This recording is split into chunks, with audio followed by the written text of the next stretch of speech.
It's not everything that God promises us that you can get for yourself, even through prayer.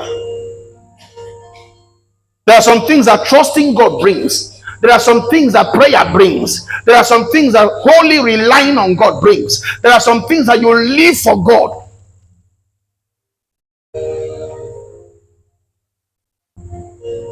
So when men want to solve the problems of God, they run into depression. With money in their banks, they are depressed. A void in you that you don't have answers for. You walk away from God. You can't be depressed in God, though. Remember, in the first place, you have to walk away from God to be depressed. Anytime depression sets in, one question you ask yourself: am I seeing God? You may be in church and be depressed. Check yourself, because not everybody in church is in God. Not everybody in church is in God. Being in church is different from being in God. So when you give Satan a room in your life, he will pull depression into the house.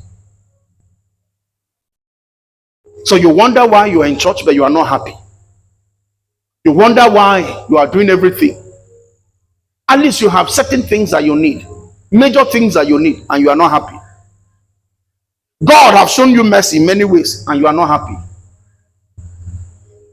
You listen to the voice of your misfortune more than you listen to the testimonies God has given to you. So depression will set in. One way to escape depression is to look for what God has done before. Sing it like praise to Him. Remember it, sing it. Allow it to sink into you. Use it as praise. Force your mind to remember. Force your mind to remember what God has done. Even if it is 10 years ago, force your mind to remember it. Think of how you felt when God did that thing for you. Think of the joy you had.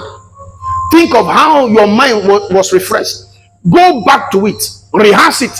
And by the time you return back to this time, the depression is gone.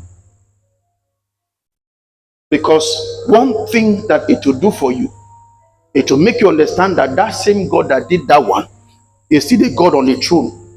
He never changed. He can do it again. But you see, Satan will not allow you to remember what God has done before. He will only be showing you what He is doing now. It can be terrible. It is not easy, but please try. Sometimes our victories come from the testimonies we have had before. Remember. Don't remember the pain alone. Remember the victories before. You may have finished eating or spending the money, but remember when it came, how it was a big testimony to you. And allow God to pass through that to shine